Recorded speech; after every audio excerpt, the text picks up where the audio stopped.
खुदावंद यीशु मसीह के नाम से आप सबको लाइव शो फजल रबी में खुश आमदीद कहते हैं। मैं हूं आपका मेज़बान दानियाल।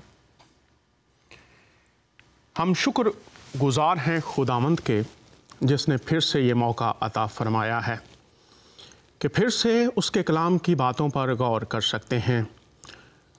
जब दुनिया के हालात को देखते हैं और फिर जो हमारे मुसलमान उलमा हैं, रहनुमा हैं, मसीही उलमा हैं, रहनुमा हैं, यहूदी उलमा हैं, रहनुमा हैं और दीगर मज़ाहिब और ममालिक के रहनुमा हैं, जब हम नस्ल इंसानी की बात करते हैं तो इस वक्त जो मुसलमान बहन भाई हैं, जिन्हें हम अवाम या आम लोग कहते हैं, वो रेफ्यूजीज़ की सूरत में हैं या गुर्बत का शिकार हैं या जुल्मों ज़्यादतियों का शिकार हैं।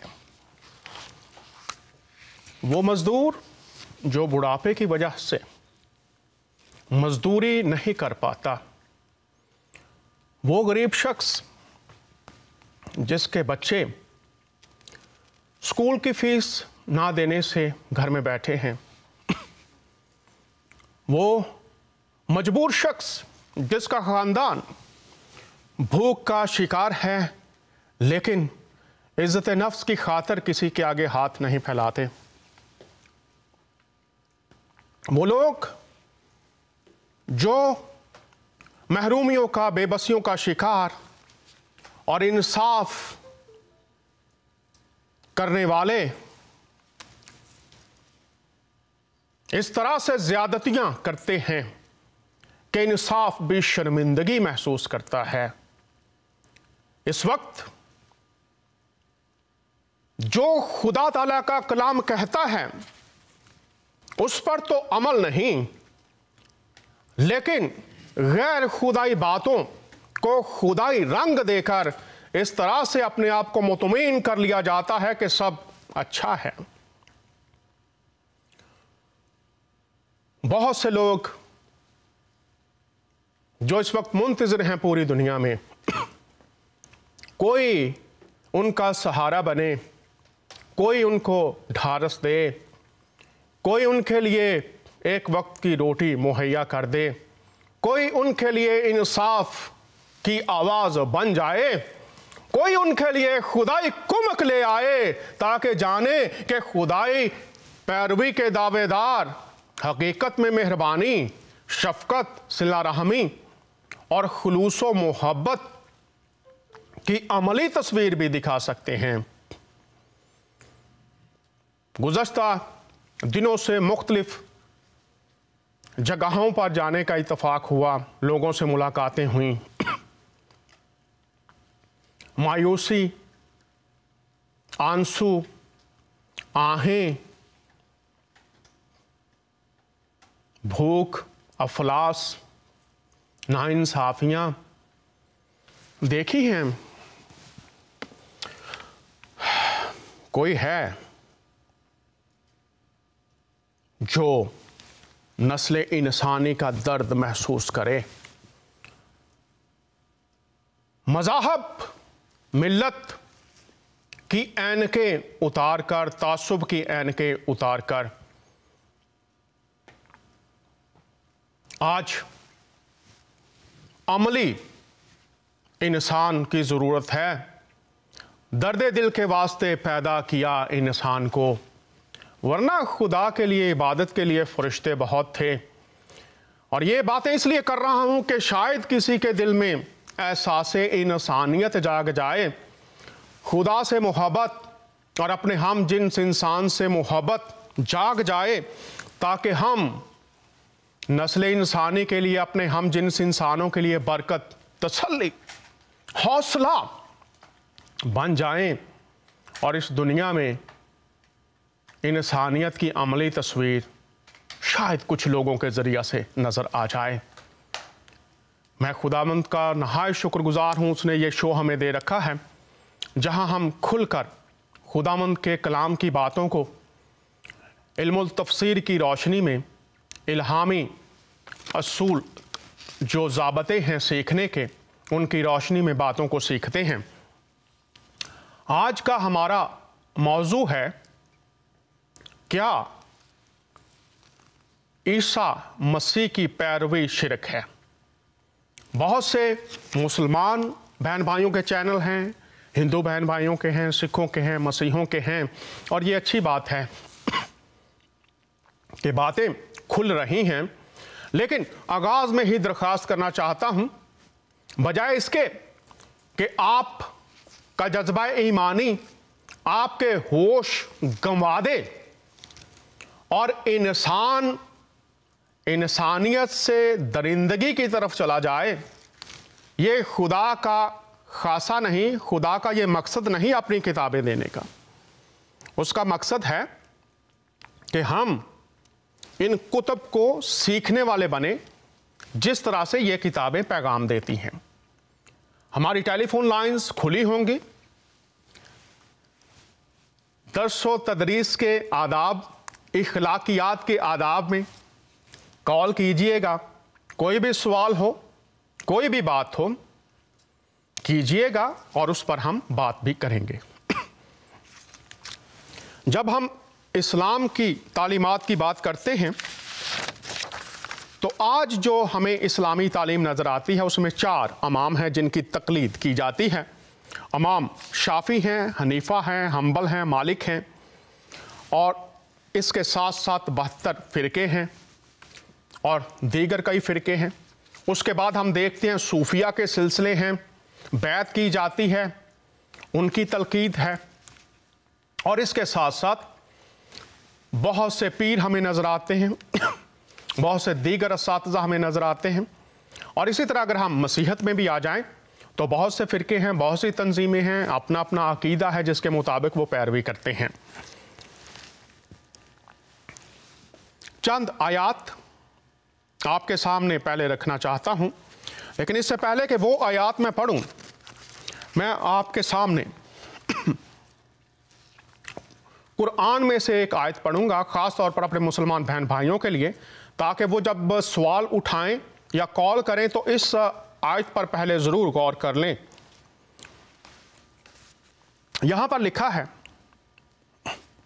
यहाँ पर ईसा मसीह की बात हो रही है। लिखा है, ए ईसा, मैं तुम्हें सही सालिम वापस ले लूँगा। ये अल इमरान है, सूरत है, और उसकी ये 55 आयत है। ईसा, मैं तुम्हें सही सालम वापस ले लूँगा और तुम्हें अपनी तरफ उठा लूँगा, और जिन लोगों ने कुफ्र किया, अपना लिया, अज़ा से तुम्हें पाक कर दूँगा। गौर कीजिए, यहाँ पर लिखा है, और जिन लोगों ने तुम्हारी अतबा की है, जिन लोगों ने तुम्हारी पैरवी की है, अतबा की है, पैरवी की है, माना है ईमान लाए हैं, उनको क़यामत के दिन तक उन लोगों पर गालिब रखूंगा जिन्होंने तुम्हारा इनकार किया है। जिन्होंने तुम्हारी पैरवी की है, ये सूरह अल इमरान है, 55 आयत है। ए ईसा, साफ तौर पर लिखा है। अगर कोई शक समझता है कि नहीं है तो ये देख लीजिए, मैं आपको दिखा देता हूँ। ये लिखा हुआ है, ए ईसा, मैं तुम्हें, वाज़े तौर पर, ए ईसा, मैं तुम्हें सही सालम वापस ले लूँगा। और फिर है, जिन लोगों ने तुम्हारी माफ़ कीजिएगा इत्तबा की है, उनको क़यामत के दिन तक उन लोगों पर गालिब रखूँगा जिन्होंने तुम्हारा इनकार किया है। अब यहाँ पर वाज़े बात सुन लीजिए, क़यामत तक गालिब रखूँगा। अब क़यामत तक गालिब रहने से क्या मुराद है? ये नस्ल जो उस वक्त थी वो तो मखसूस वक्त के लिए थी। इंसानी उम्र है 60, 70, 80, लेकिन 100 भी हो सकती है, माफ़ कीजिएगा, लेकिन गालिब रखूँगा तमाम नस्लों को। और इसके बाद आइए चंद आयात देखते हैं और फिर हम तफसील के साथ, मेरे साथ एक मेहमान भी होंगे, बात करेंगे। ये मैंने इसलिए बता दिया कि कुछ लोग कहते हैं जी उनकी तालीम ख़त्म हो चुकी है। यहाँ पर लिखा क़यामत तक जो ईमान लाने वाले हैं क़यामत तक गालिब रहेंगे। तो जो उस दौर के लोग वो तो अपनी ज़िंदगी गुजार गए, तो जो कबूल करते रहेंगे, ईमान रखेंगे, गालिब रहेंगे। आइए चंद आयात देखते हैं। पहली आयत है, ये अल इमरान 50 है। और जब ईसा نشانیاں لے کر آئے تو کہنے لگے میں تمہارے پاس دنائی کی کتاب لے کر آیا ہوں، نیز اس لیے کہ بعض باتیں جن میں تم اختلاف کر رہے ہو تم کو سمجھا دوں۔ تو سمجھانے والے عیسیٰ مسیح ہیں، آج بھی وہ زندہ ہیں، ان کی قبر خالی ہے، مسیحوں کا، مسلمانوں کا عقیدہ ہے وہ زندہ ہیں، تو آج بھی وہ سمجھا سکتے ہیں اگر کوئی ان کو پکارے۔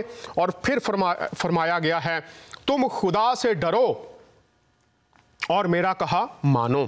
خدا سے ڈرو اور میرا کہا مانو میری تعلیم جو پیغام میں لے کر آیا ہوں، قبول کرو، مانو۔ پھر آل عمران 48ویں آیت، اور اللہ کے بارے میں لکھا ہے اور وہ انہیں لکھنا پڑھنا اور دانائی اور توریت اور انجیل سکھائے گا۔ سو خدا سکھائے گا لکھنا پڑھنا، دانائی، توریت، انجیل۔ تو یہ یہاں پر لکھا ہے خدا سکھائے گا، خدا کا کلام۔ اگر آپ قرآن کے طالب علم ہیں، بائبل کے طالب علم ہیں، خدا کا کلام لا تبدیل ہے۔ اگلی آیت ہم دیکھتے ہیں، اور یہ سورہ المائدہ ہے، 46ویں آیت ہے۔ اور ان پیغمبروں کے بعد انہی کے قدموں پر ہم نے عیسیٰ ابن مریم کو بھیجا جو اپنے سے پہلے کی کتاب توریت کی تصدیق کرتے تھے، اور ان کو انجیل عنایت کی جس میں ہدایت اور نور ہے، اور توریت کی جو اس سے پہلی کتاب ہے تصدیق کرتی ہے اور پرہیزگاروں کو راہ بتاتی ہے اور نصیحت کرتی ہے۔ اب خدا کی راہیں بدلتی نہیں، بار بار یہ بات یاد رکھیے، یہاں پر لکھا ہے راہ بتاتی ہے، نصیحت کرتی ہے، تو خدا کی راہ ایک ہی ہے، راہیں خدا کی بدلتی نہیں۔ اور اگر کوئی بات کرنا چاہے تو کال کیجئے۔ اگلی آیت دیکھتے ہیں، یہاں پر اللہ فرما رہا ہے اور جب میں نے حواریوں کی طرف حکم بھیجا۔ اب جو حکم ہے یہ نصیحت نہیں ہے، حکم سے مراد یہ ہے یہ مانیں گے تو فرمان بردار ہے، نہ مانیں گے تو نافرمان ہے۔ حکم بھیجا ہے کہ مجھ پر اور میرے پیغمبر پر ایمان لاؤ۔ تو جب خدا کوئی بات کہہ رہا ہے وہ بدلتا نہیں۔ آپ دیکھ لیجئے قرآن میں بہت سی آیات ہیں، مجھ پر اور میرے پیغمبر پر ایمان لاؤ۔ وہ کہنے لگے پروردگار ہم ایمان لائے۔ اب یہاں پر واضح طور پر لکھا ہے کہ مجھ پر میرے پیغمبر پر ایمان لاؤ، اور حواری کہہ رہے ہیں ہم ایمان لائے، اور پھر لکھا ہے ہم فرما برداروں میں ہیں۔ تو اگر خدا کہہ رہا ہے، اگر آپ کا ایمان ہے اس کتاب پر، مجھ پر ایمان لاؤ اور میرے رسول پر ایمان لاؤ، تو کیا یہ ایمان لانا، پہلے ہم نے دیکھا قیامت تک غالب رکھوں گا، تو کیا یہ ایک محدود وقت کے لیے تھا؟ اس پر بھی بات کریں گے۔ خدا کی باتیں، خدا کا کلام نہیں بدلتا۔ یوحنا کی انجیل میں دیکھتے ہیں، ایمان لاؤ میرے پیغمبر پر، مجھ پر۔ یوحنا کیا کہتے ہیں؟ کیونکہ خدا نے دنیا سے ایسی محبت رکھی کہ اس نے اپنا اکلوتا بیٹا بخش دیا تاکہ جو کوئی اس پر ایمان لائے۔ اب اس ایمان میں ملتا کیا ہے؟ جو کوئی اس پر ایمان لائے ہلاک نہ ہو۔ اس ایمان میں ہلاکت ختم ہو جاتی ہے، خدا سے جدائی ختم ہوتی ہے، بلکہ ہمیشہ کی زندگی پائے۔ ایمان لائے اور اس ایمان کا پھل یہ ہے، نتیجہ یہ ہے ہمیشہ کی زندگی پائے۔ اب یہاں پر آپ کچھ لوگ کہیں گے جی یہاں پر تو لکھا اس نے اپنا اکلوتا بیٹا بخش دیا۔ بیٹے سے کیا مراد ہے؟ ہمارے بہت سے پروگرام ہیں اس پر، آپ ضرور دیکھیے۔ اگر بات کرنا چاہیں میرے ساتھ مہمان ہوں گے، اس پر بھی بات کریں گے، لیکن بات کرنے سے پہلے اس بات پر ضرور سوچئے۔ حج کے موقع پر اردو اخبارات دیکھیے، ان اردو اخبارات میں لکھا ہوتا ہے لاکھوں فرزندان توحید نے حج ادا کیا۔ تو لاکھوں فرزندان توحید نے حج ادا کیا، ایک بیٹا نہیں، لاکھوں بیٹے۔ دختر مشرق، مشرق کی بیٹی، فرزند پاکستان، پاکستان کا فرزند۔ جب آپ یہ کہتے ہیں اور جب ہم یہاں پر بیٹے کی بات کرتے ہیں تو پھر سوال اٹھانے سے پہلے دیکھیے آپ کن معنوں میں، جنسی تعلق میں دیکھتے ہیں، रूहानी ताल्लुक में देखते हैं या कोई और रिश्ता है नहीं जो इस रिश्ते को, इस ताल्लुक को बयान कर सके जो अल-मसीह को रूह अल्लाह कहा गया, कलमतुल्लाह कहा गया और यहाँ पर बेटे का लफ्ज़ इस्तेमाल हुआ है। ईमान लाए, हमेशा की जिंदगी पाए, ये फल है, ये नतीजा है इस ईमान का। आइए आगे देखते हैं। हुजूरुल मसीह फरमाते हैं, लूका जब उनके बारे में लिखते हैं कहते हैं क्योंकि इब्ने आदम खोए हुओं को ढूंढने और निजात देने आया है। इस ईमान के वसीला से इब्ने आदम जो खोए हुए हैं, गुनाह में मौत का शिकार हैं, उनको निजात देने आया है। और फिर पौलुस रसूल लिखते हैं ये बात सच और हर तरह से कबूल करने के लायक है कि मसीह यीशु गुनहगारों को निजात देने के लिए दुनिया में आया, जिनमें सबसे बड़ा मैं हूं।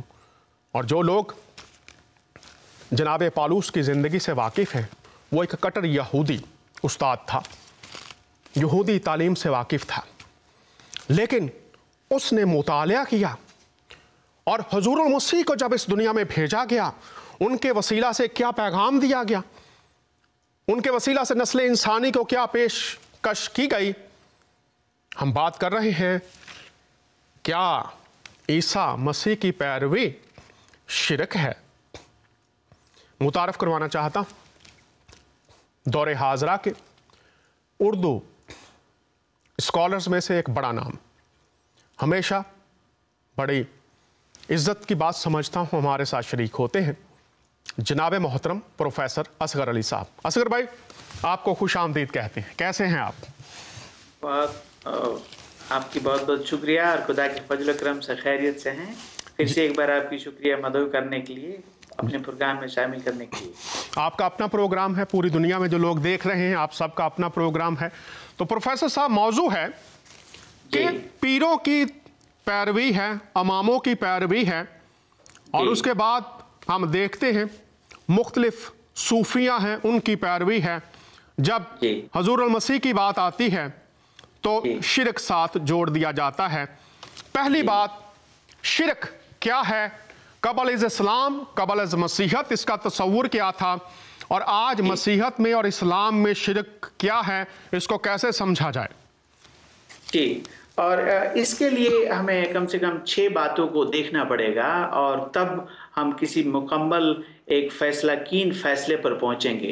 और वो ये है कि पहले अगर हम अरब की हालात को देखें जहाँ पर 360 माबूद थे, और उस हालात में अगर कोई कहे कि भाई शिर्क क्या है, तो सिंपली उसका मायने ये था कि अगर आप खुदा को छोड़ किसी और की इबादत करें तो वो मुशरिक कहलाते थे। लेकिन जब आप किताब मुकद्दस के रोशनी में पढ़ेंगे कि किताब मुकद्दस में नबियों का क्या तालीम है, जो खासतौर से यरूशलेम के अंदर पैगंबर लोग थे जिन्होंने खुदा के बारे में दावत दी थी, तो उन्होंने मुशरिक से क्या मुराद दिया था। लेकिन इससे पहले कि हम जवाब को देखें, आइए देखें कि अहले इस्लाम में ही बहुत सारे ऐसे ग्रुप के लोग हैं। आपने पहले उनका कुछ लोगों का नाम लिया कि जिनकी लोग पैरवी करते हैं, और आपको मालूम है कि उनमें से खासतौर से कुछ लोग बहुत फेमस हैं और जो आजकल हैं। जैसे एक है अहले कुरान। आपको मालूम है कि ये अहमद साहब थे, एक इजिप्शियन से स्कॉलर, और इन्होंने कहा कि हम इस्लाम के अंदर किसी भी ऐसी चीज़ को नहीं मानेंगे जो कुरान के अंदर नहीं है। हम सिर्फ उन्हीं बातों को मानेंगे जो कुरान के अंदर है, और खासतौर से उन्होंने हदीस का इनकार कर दिया, और इन्हें कहते हैं अहले कुरान, इनके फॉलोवर्स को। अब कुछ लोग उनके बाद उन्हीं को मानना शुरू कर दिए। लेकिन उसके बाद एक और ग्रुप है जिसका नाम है अहले हदीस। आपने सुना होगा, नामों से वाकिफ होंगे। और अहले हदीस जो थे, इनके जो मानने वाले हैं, खासतौर से आपने सुना होगा वहाब बिन मंबा।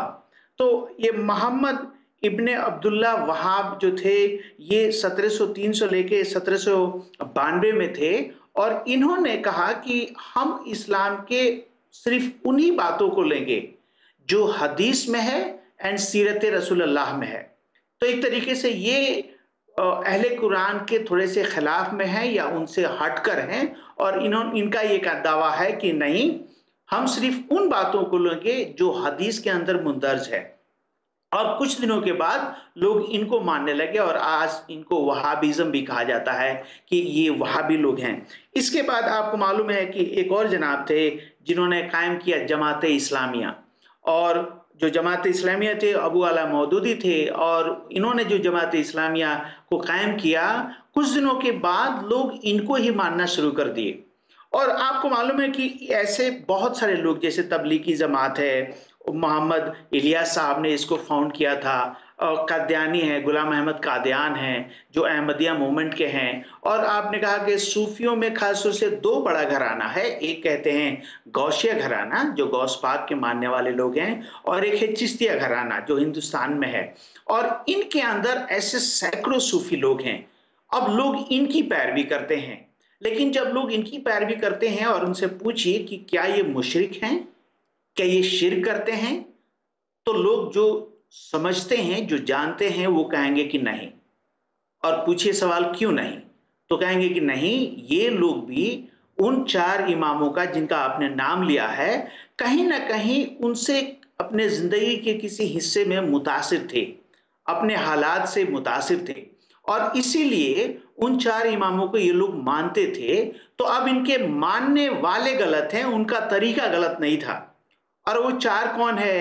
امام ابو حنیفہ، آپ جانتے ہیں ان کے دور میں یہ پہلی بار شروعات ہوا حضور سے کوئی 60 سے 75 سال کے بعد، کہ انہوں نے کہا کہ نہیں، ہمیں مدینہ کے لوگ جو حضور کے ساتھ تھے، پیغمبر اسلام کے ساتھ، ان کے نقش قدم پہ چلتے تھے، وہ ایماندار تھے، اور ہمیں ان کے نقش قدم پر چلنا چاہیے۔ لیکن آپ کو معلوم ہے کہ اس کے بعد امام مالک آئے، اور امام مالک کا جو پورا زور تھا، جو مالک مواطا ہے آج، اس کا مطالعہ کریں گے تو انہوں نے کہا کہ نہیں، ہمیں قرآن اور حدیث کو دیکھنا ہے۔ تو انہوں نے کہا کہ مدینہ کے لوگوں کا پیروی آپ کو نہیں کرنا ہے، صرف آپ کو حدیث اور قرآن کی پیروی کرنا ہے۔ اور آپ کو معلوم ہے کہ اس کے بعد امام شافعی آئے، جو ہارون الرشید کے دور میں خاص طور سے جو عباسی ڈائناسٹی ہے، ایک سپریم جج ٹھہرائے گئے تھے، اور انہوں نے اصول فقہ کا کتاب لکھا، اور ان کا یہ ماننا تھا کہ نہیں، ہمیں کہیں نہ کہیں حضور اور ان کے تعلیمات کے اوپر چلنا ہے۔ لیکن آپ کو معلوم ہے کہ اس کے بعد امام حنبل آئے۔ تو یہ چار جو خاص طور سے امام رہے، ان کے زندگی میں کچھ ایسی وجوہات تھے یا کچھ ایسے حالات تھے جس کے وجہ سے انہوں نے قرآن اور حدیث کے کچھ حصوں پہ زیادہ زور دیا، اور ان کے لوگ ماننے والے اس تمام دنیا میں بھرے پڑے ہیں۔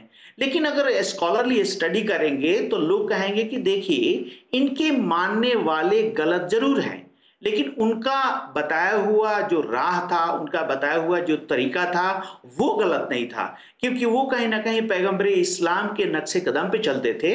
اور خاص طور سے الصافی صاحب جو تھے، ان کا قرآن 33 کا 21 آیت بہت فیوریٹ تھا۔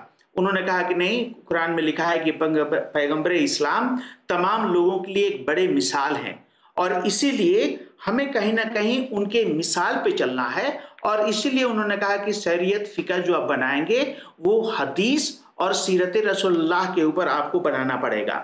لیکن اب اس کے اوپر تھوڑا سا اسکالر لوگ اسٹڈی کرتے ہیں کہ ٹھیک ہے، پیغمبر اسلام کے نقش قدم پہ وہ چار لوگ چلے، خاص طور سے یہ امام، لیکن پیغمبر اسلام کس کے نقش قدم پر چلے؟ ان کے لیے مثال کون تھا؟ اور کیا ان کے مثال کی پیروی کرنا شرک ہے؟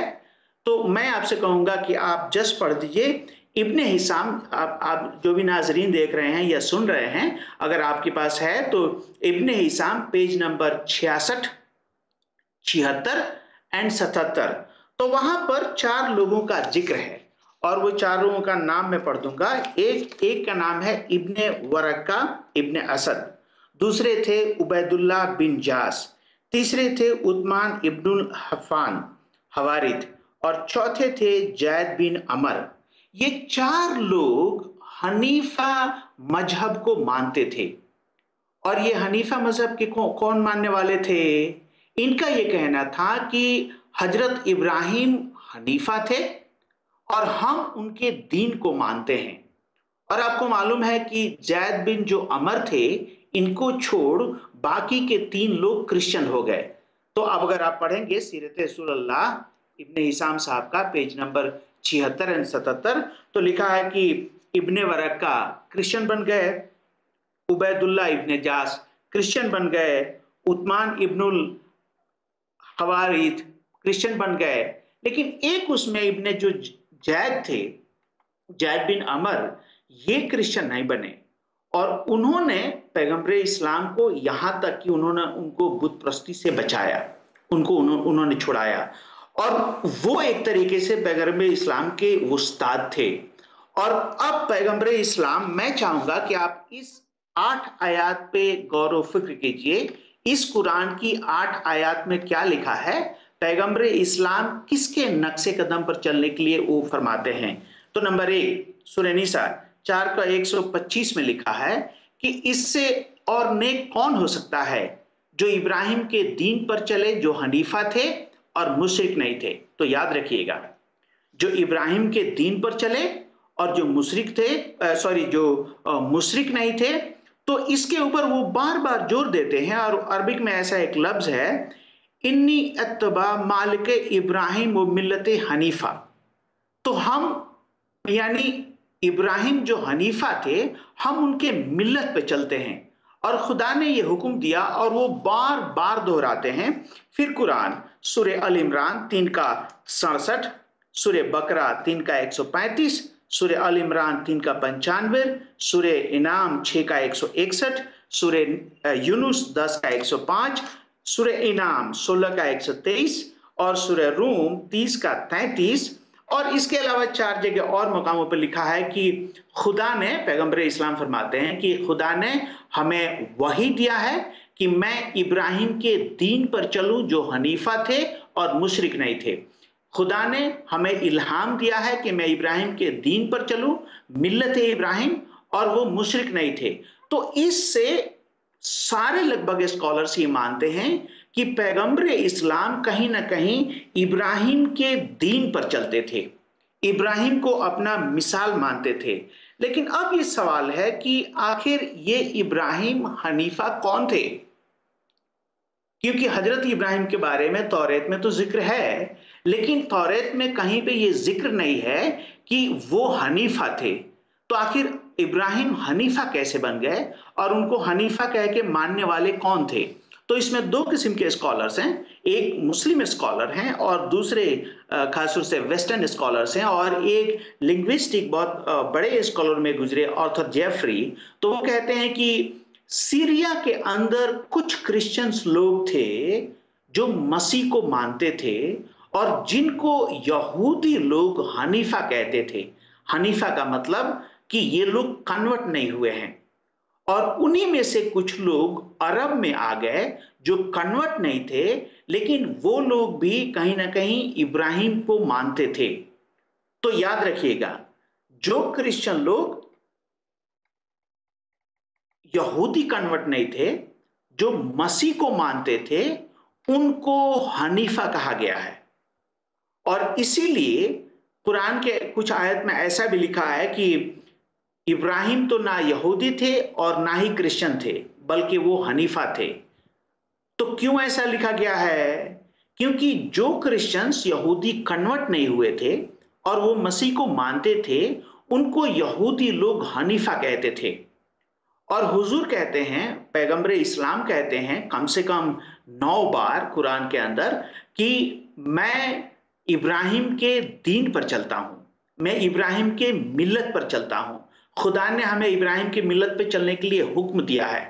तो अब पता चलता है कि यस, आज जो कुछ सहबान हैं, चाहे वो तौहीद जमात वाले हों या तबलीग जमात वाले हों या जमात इस्लामिया वाले हों या वहाबी इज़म हो या देवबंदी हो या सूफी हो, ये तमाम लोग कहीं ना कहीं इन 4 खलीफाओं के ऊपर मुतासिर हैं, उनको ये मानते हैं। लेकिन 4 जो खलीफा थे वो कहीं ना कहीं पैगंबर इस्लाम के एग्जाम्पल को मानते हैं, उनके मिसाल को मानते हैं, और उनके ज़िंदगी के कुछ एरिया में उन्होंने जोर डाला था। लेकिन पैगंबर इस्लाम कहते हैं कि वो दीन इब्राहिम हनीफा को मानते हैं वो।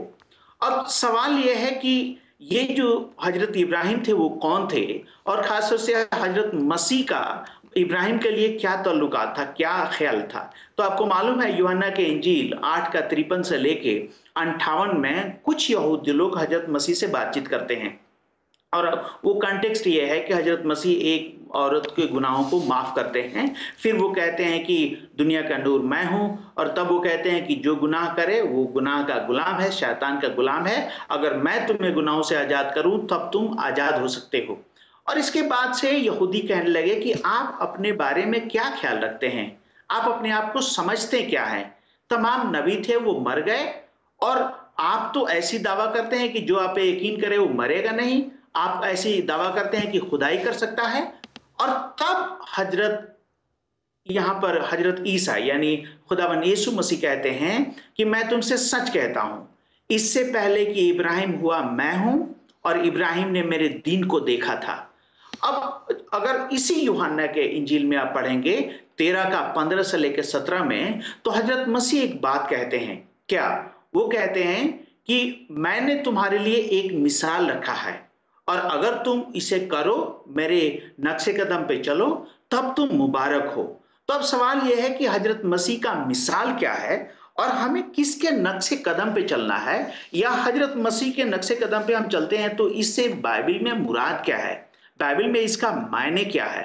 तो पहले हम बात बता दें कि हजरत मसीह खास तौर से 8 बातों के लिए मिसाल काम करते हैं, और वो मिसाल पे चाहते हैं कि हम और आप उनके नक्शे कदम पर चलें। तो नंबर 1, खुदावंद मसीह खुद कहते हैं यूहन्ना लूका के इंजील 10 का 1 से लेके 5, 17 से लेके 23 में, और पहला यूहन्ना 3 का 5 और 3 के 8 में लिखा है कि तुम जानते हो, यानी मसीह इसलिए आए कि शैतान के कामों को खत्म करें।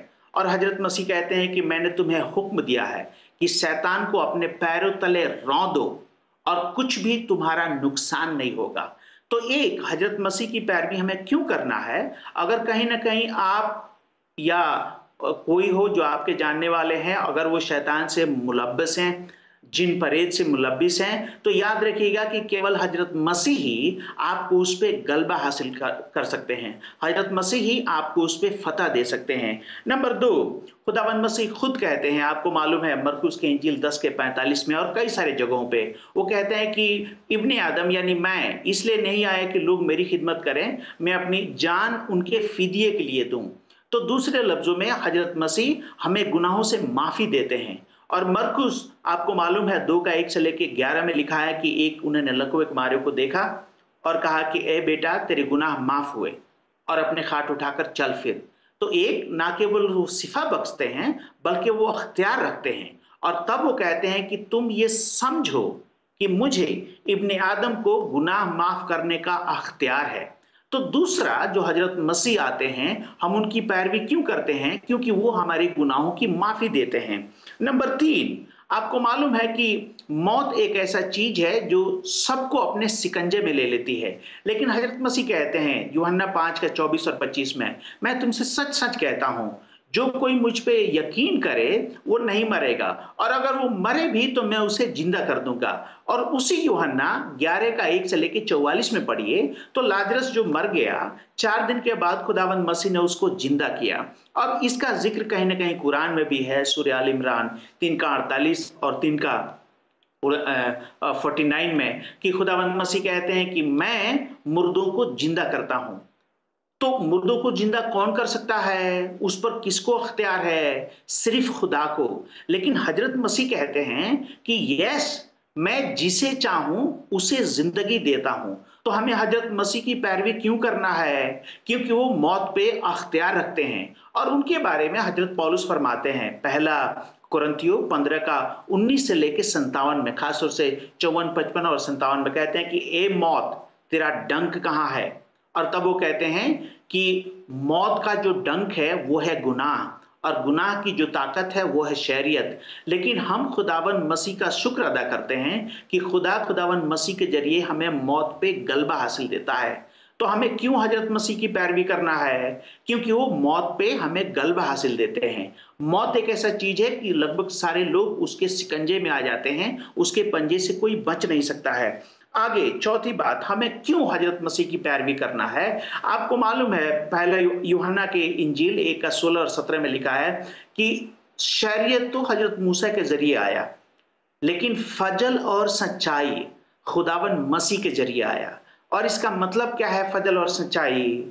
फजल और सच्चाई का मतलब ये नहीं कि शरीयत खत्म हो गई, नहीं। उसी यूहन्ना 8:1 से लेकर 11 में लिखा है कि खुदावन मसीह के पास एक औरत लाई गई जो गुनाह में पकड़ी गई थी, और उन्होंने कहा कि शरीयत के मुताबिक हमें इसे खत्म कर देना चाहिए, पत्थर से मार देना चाहिए। लेकिन खुदावन मसीह जो फजल और सच्चाई के साथ आते हैं, वो कहते हैं कि ठीक है, तुम में पहला पत्थर वही मारे जिसने कभी कोई गुनाह नहीं किया है। और तब लिखा है कि एक एक करके वो वहां से चले गए, और तब हजरत मसीह ने कहा कि ए औरत, तेरे गुनाह माफ हुए। तो हमें हजरत मसीह की पैरवी क्यों करना है? क्योंकि वो हमें गुनाहों से हमें माफी देते हैं, हमें फजल देते हैं। और तब वो कहते हैं कि अगर बेटा तुम्हें आजाद करे तब तुम गुनाहों से आजाद हो सकते हो। तो साहब, आप अपने एक बार गले में झांक के देखिए, सुबह से लेकर शाम तक, और आप याद रखिए कि हजरत आदम से एक खता सर्जत हुई और वो बागे अदन में खुदा के साथ रह नहीं सके। तो आप थोड़ा याद कीजिए, पैदाइश के दिन से लेके आज तक आपसे कितनी खताएं हुई हैं, कितने गुनाह हुए हैं, और क्या इतने सारे गुनाहों के साथ आप उस खुदा के साथ रह सकते हैं? नहीं रह सकते हैं।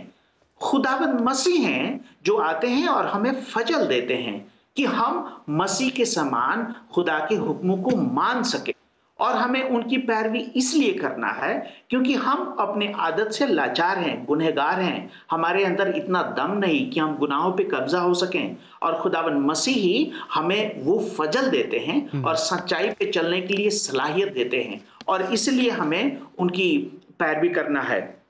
आगे मैं एक बात और कहूंगा और फिर बाद में देखेंगे अगर कोई कॉल करता है तो।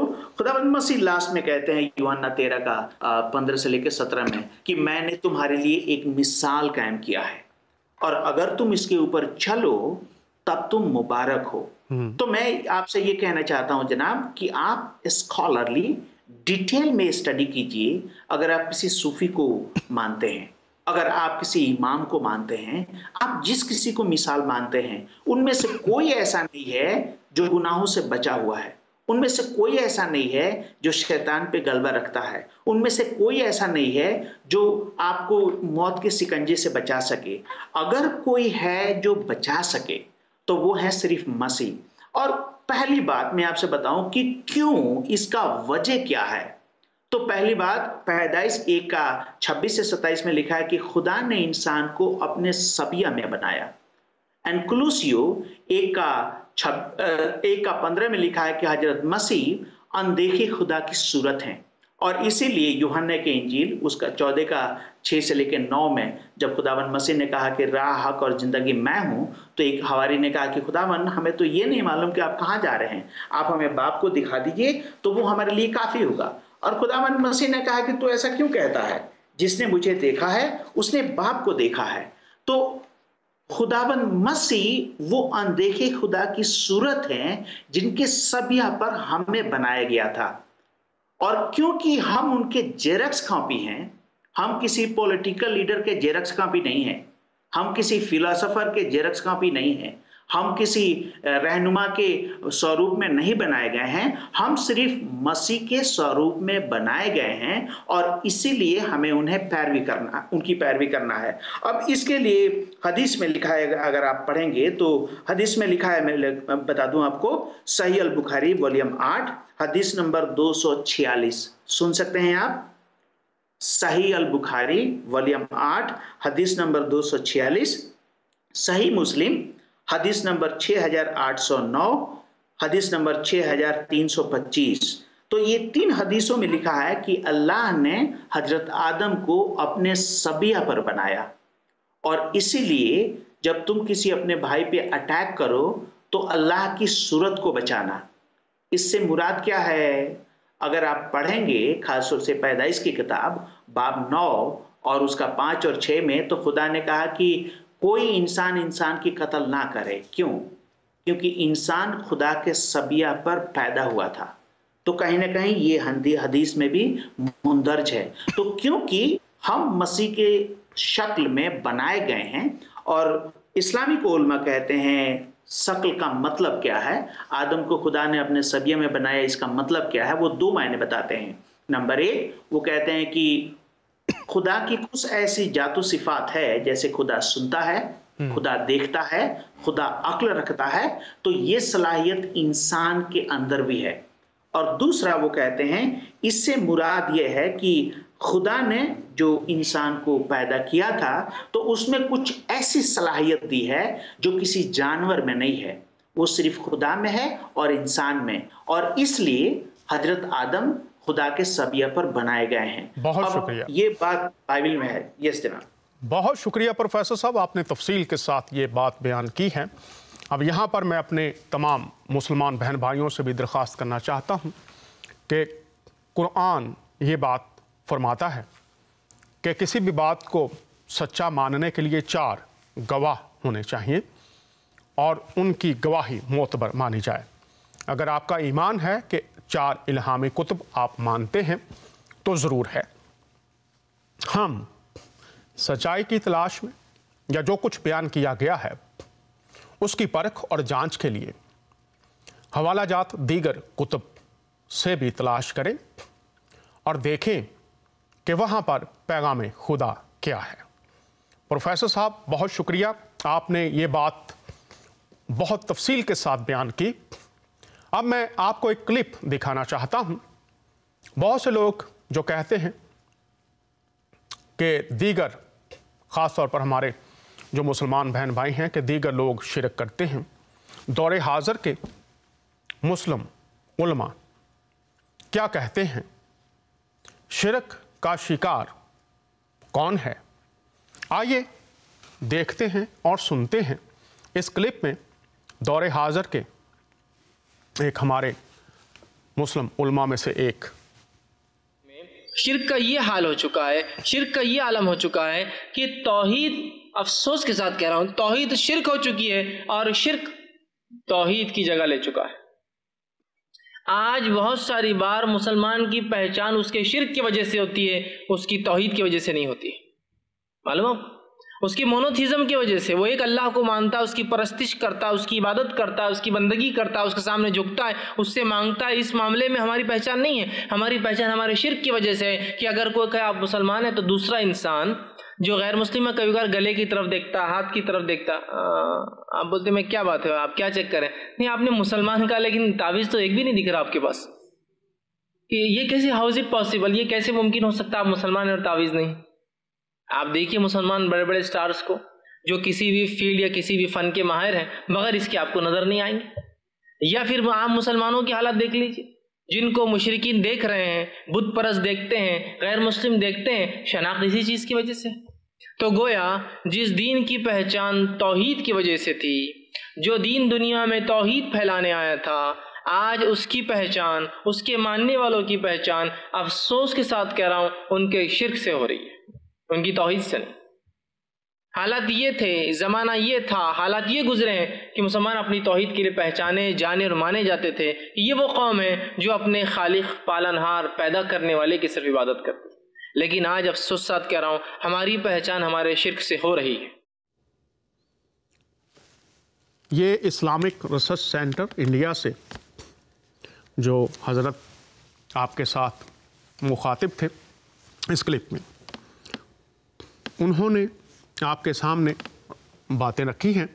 ہمارے ساتھ ایک کالر ہیں، آئیے ان سے بات کرتے ہیں۔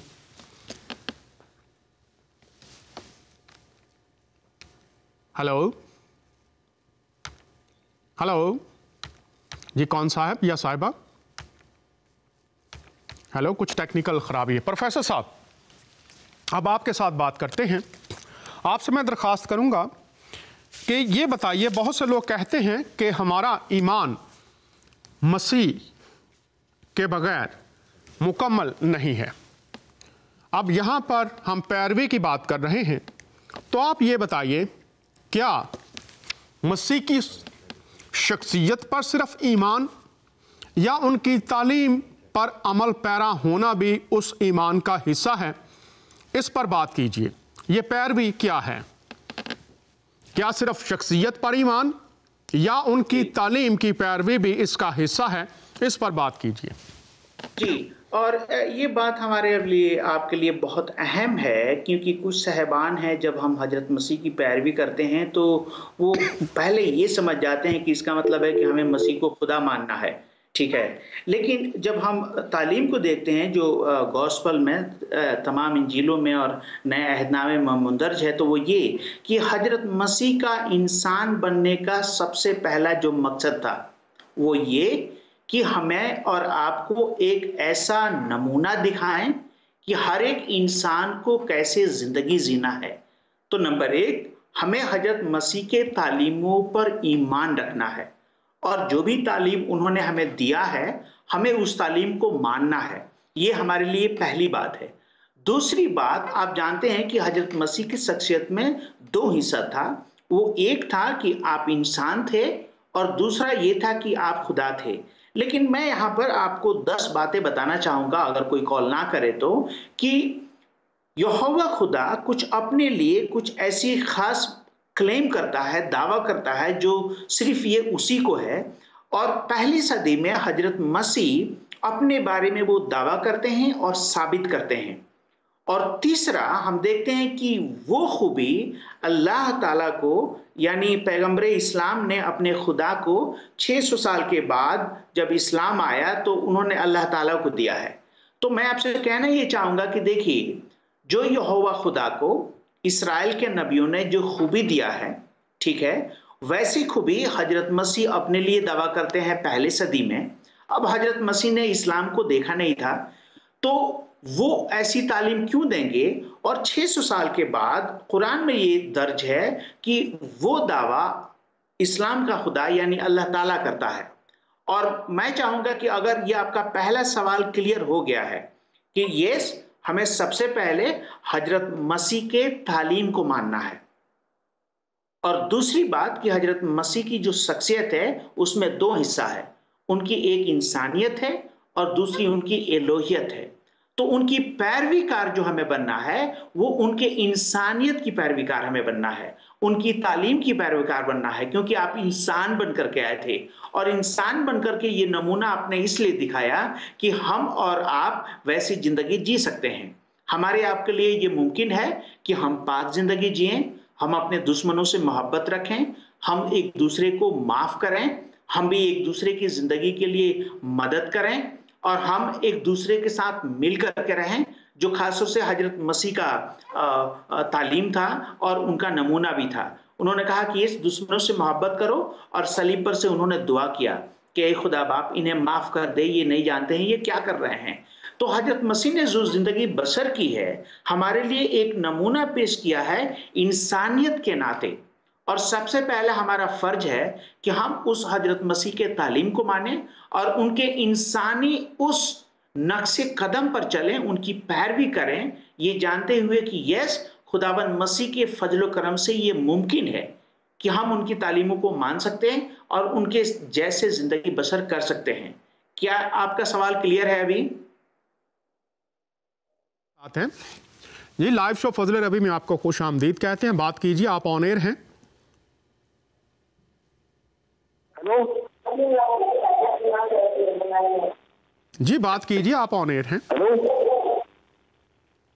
हाँ जी, डॉक्टर मैं फरहान खान बोल रहा हूँ पिशावर से। जी जी मोहतरम, आपको खुश आमदीद कहते हैं, आप बोलिए, बात कीजिए। हाँ जी डॉक्टर साहब, मैं फरहान खान बोल रहा हूँ। ये आपका प्रोग्राम में देख रहा था, बहुत अच्छा प्रोग्राम है और ये इससे तो बंदे का ईमान ताज़ा हो गया जी। ये तो आज शिर्क के ऊपर आपने तो ये प्रोग्राम किया जी, बहुत शुक्रिया। कोई सवाल पूछना चाहेंगे हमारे मेहमान से आप? देखिए डॉक्टर साहब, आपका तो इतना जामिया प्रोग्राम था कि सवाल पूछने की कोई गुंजाइश ही नहीं है जी। बड़ा बेहतरीन प्रोग्राम है, इससे तो ईमान बंदे का ताज़ा हो गया जी। बहुत शुक्रिया, आपने हमें टेलीफोन किया। खुदामंद आपको बरकत दे और आपके ख़ानदान को बरकत दे, अपनी पनाह में रखे, ये हमारी दुआ है। कॉल करते रहिए हमें। बहुत शुक्रिया आपकी पसंदीदगी के लिए। जनाब प्रोफेसर साहब। जी जनाब। प्रोफेसर साहब जी, अब आप ये बताइए, ये जो तालीम है मसीह की, जी, उसकी पैरवी आपने कहा ज़रूरी, आपने फरमाया उनकी शख्सियत पर ईमान लाना ज़रूरी। जी, इसकी अमली सूरत क्या है? जी, जी, इसकी अमली सूरत जी। कैसे? अब देखिए, इस बात को खासतौर से दो जो मुसन्निफ हैं नए नामे के, वो लोग कोट करते हैं। एक हजरत पौलुस कुरिन्थियों के कहते हैं कि मैं जैसे मसीह की सी चाल चलता हूं, तुम मेरी जैसी चाल चलो। और कुरिन्थियों के ख़त में अगर आप पढ़ेंगे, दोनों कुरिन्थियों का ख़त में, तो वो बताएंगे आपकी कौन सी चाल। तो बाब 1 और 2 में वो कहते हैं कि क्या तुम इतने नादान हो, क्या तुम नहीं समझते हो। और फिर 3 और 4 में कहते हैं कि इनके अंदर आपस में बहुत मुख्तलिफ है। और वहाँ पे मसीह का नमूना ये है, वो कहते हैं कि तुम में कोई कहता है कि मैं पौलुस का हूँ, कोई कहता है कि मैं अपुल्लोस का हूँ। क्या मसीह बट गए हैं? नहीं। क्या पौलुस या अपुल्लोस तुम्हारे लिए सलीब पर चढ़े? नहीं। तो एक वो कहते हैं कि तुम आपस में इत्तेहाद से रहो। दूसरी जब और 5 और 6 में पढ़ेंगे तो वहां पे लिखा है कि उनके अंदर कुछ ऐसे शख्स थे जो जिनाकार थे, हरामखोर थे और बदकार थे, और इसलिए वो कहते हैं कि तुम ऐसे बदचलनी से बाज आओ। फिर बाब 6 में वो कहते हैं कि क्या जिसने मसीह में बपतिस्मा लिया, क्या वो अपने पुराने इंसानियत को दफन नहीं कर दिया? और अगर वो उठा है बपतिस्मा में तो वो नई इंसानियत को पहनता है। बाब 7 और 8 में वो खासतौर से शादी के बारे में बात करते हैं, और 9 से आगे लेके वो 10 में खासतौर से उन बुतों के सामने जो कुर्बानी चल रही थी उसके मुतालिक बात करते हैं।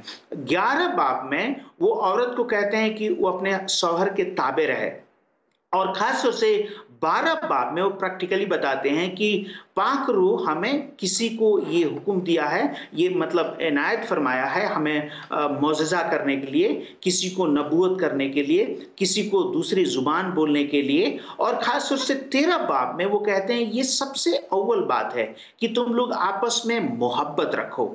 तो जब हम पूरे कुरिन्थियों का खत पढ़ते हैं तो उसके रोशनी में हजरत पौलुस क्या कह रहे हैं कि यस, आप मसीह की इसी चाल चलिए, यानी पाक रहिए, आपस में इत्तफाक रखिए, आप ये बुरे कामों से बचिए। और फिर वो दूसरे कुरिन्थियों में कहते हैं कि बदकार, हरामखोर, मर्डरर, चोरी करने वाला, बदकारी करने वाला, ये से लोग खुदावंद के बादशाहत में नहीं जाएंगे। लेकिन हजरत पतरस जो बताते हैं, वो पहला पतरस 2 का 21 से लेकर 23 में वो कहते हैं कि देखो, खुदावंद मसीह तुम्हारे लिए तकलीफ उठाए और हमारे तुम्हारे लिए एक मिसाल कायम करके चले गए कि तुम उनके नक्शे कदम पर चलो। तो जो आपने सवाल किया था कि यस, हजरत मसीह ने जो हमें तालीम दिया है या हमारे लिए जो एक नमूना रास्ता पेश किया है, उसके लिए सबसे पहला जो मकसद था हजरत मसीह का, वो ये कि हजरत मसीह की सी चाल चलिए आप, उनकी पाकीजगी में। और जब हम 4 इंजील पढ़ते हैं तो आपको मालूम है कि हजरत मसीह गुनाहों से पाक थे, और इसी बात को वो कहते हैं यूहन्ना 8 के 46 में कि तुम में कौन है जो मेरे गुनाहों को साबित कर सकता है। और आप सोचिए हजरत मसीह ने किन से कहा? उन्होंने कहा वहां के हाई प्रीस्ट लोगों से। और जब हजरत मसीह की गिरफ्तारी हुई तो वहां का जो हाई प्रीस्ट थे काहिन, उन्होंने तफ्सीस की, हेरोद ने तफ्सीस की, पायलट ने तफ्सीस की, और तीनों इन्वेस्टिगेशन के बाद क्या कहते हैं कि हम इस इंसान के अंदर ऐसी कोई गलती नहीं पाते जिसका तुम इल्जाम लगाते हो।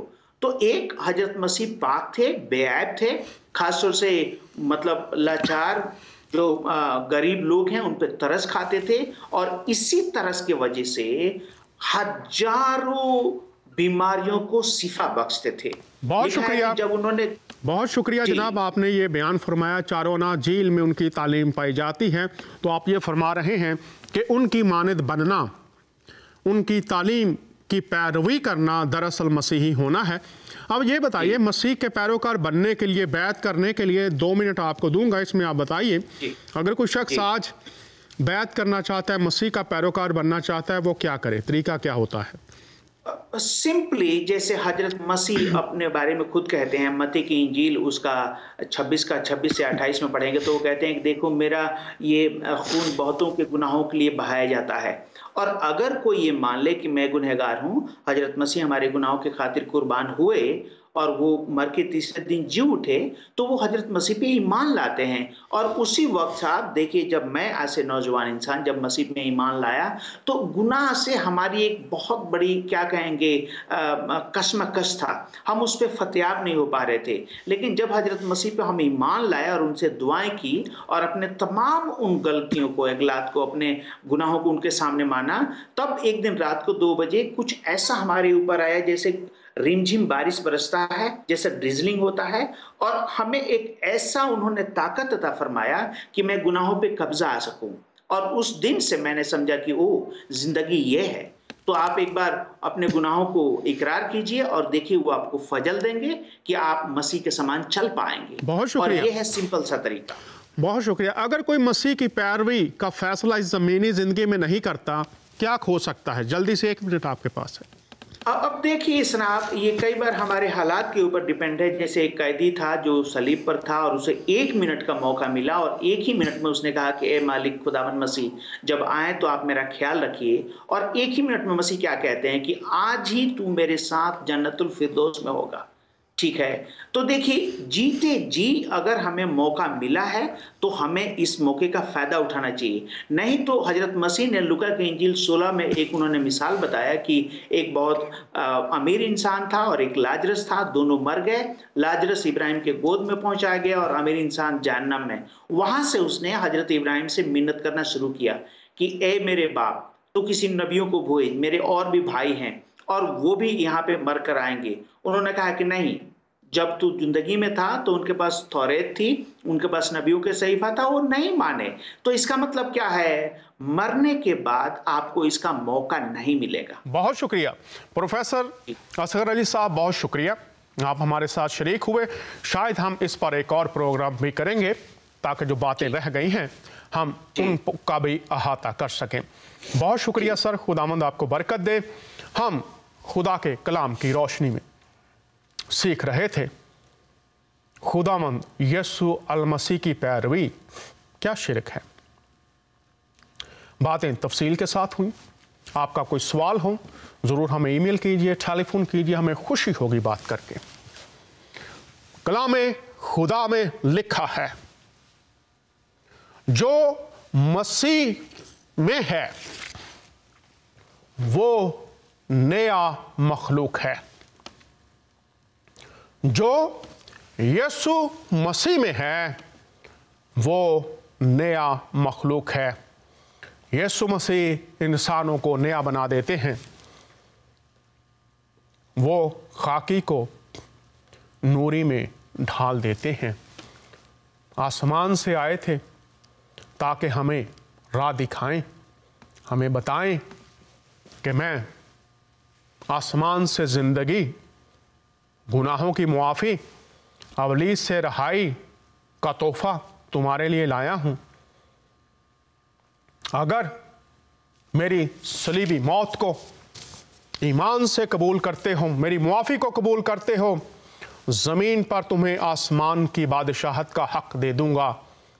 لکھا ہے جتنوں نے اسے قبول کیا اس نے انہیں خدا کے فرزند بننے کا حق بخشا.